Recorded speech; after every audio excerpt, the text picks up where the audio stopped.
বেপর্দা নারী সুখে নাই। আপনি দেখেন কোনো বেহায়া নারী সুখে নাই। বছরের শুরুতে সবচেয়ে সুন্দরী নর্তকী বছরের শুরুতে একজনকে গ্রহণ করে, বছর শেষ হইতে হইতে আবার ফেসবুকে স্ট্যাটাস দিয়ে বলে দিলাম সাইরা তারে। বাহ বাহ, রঙের গুড্ডি উড়ায় আর কাটে, নিজের গুড্ডি নিজেই উড়ায় আবার নিজে কাইটালা। তামসা, সুখ নাই, ঢুকরে ঢুকরে কাঁদে, ঢুকরে ঢুকরে কাঁদে। হ্যাঁ, কোটি টাকার মধ্যে সুখ নাই বন্ধু, অজস্র সম্পদের মধ্যে সুখ নাই। কলিজার সুখ হলো বড় সুখ। বাজারে খাট পালং কিনতে পাওয়া যায়, দুই চোখের ঘুম বাজারে পাওয়া যায় না। হাজারো প্রসাদনী বাজারে পাওয়া যায়, হৃদয়ের প্রশান্তি বাজারে পাওয়া যায় না। আমি এমন কোটি কোটি টাকার মালিক দেখছি, সবার জন্য আমি বলি না, আমি যারে দেখছি শুধু তার কথা বলি।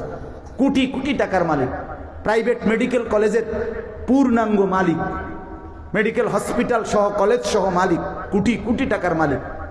বউ এক জায়গায়, ফুত আর এক জায়গায়, হেবড়া নিজের বাড়িতে, বিশাল বড় আলিশান বাড়ি। প্রতিদিন রাত্রে 12টা 1টার পরে হেবড়া একলা একলা, কেউ নাই, কোটি কোটি টাকার মালিক। ছাদের উপরে উঠা বৈশা বৈশা গান গায়, গিটার একটা বাজায় আর বইয়া বইয়া সিগারেট একটার পর একটা খায় আর গান গায়। গানও তো গান, কোনো জাত ফাতের কোনো গান নাই, কোনো সুর তাল বলতে কিচ্ছু নেই এটার ভিতরে, কোনো হায়দোয়াদ নেই, কোনো ঢকের গান না, একটা গাও নারী বেহওয়াদের একটা। এই জিন্দিগিতে সুখ নাই, প্রাচুর্যের মধ্যে সুখ নাই, আল্লাহর গোলামির মধ্যে সুখ, সেজদার মধ্যে সুখ।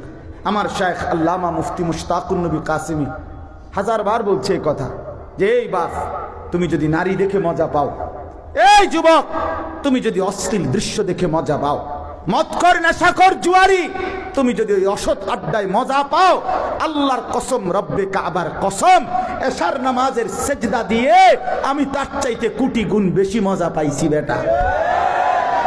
আমরা ফজরের সেজদা দিয়ে মজা পাই, আমরা মালিকের গোলামি করে মজাই পাই। আমরা কোনো অতৃপ্ত জিন্দিগি নিয়ে নাই, আমরা অশান্তি জীবন নিয়ে নাই, নিরানন্দ, আমরা রসকস সারা জীবন নিয়ে চলি না, আমরাও আনন্দ মুখর জীবনই যাপন করছি।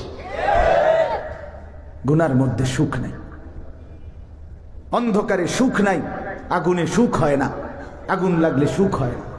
এই জন্য ফিরতেই হবে, কষ্ট করেই ফিরতে হবে, হিম্মত করেই ফিরতে হবে, মেহনত করেই ফিরে আসা উচিত।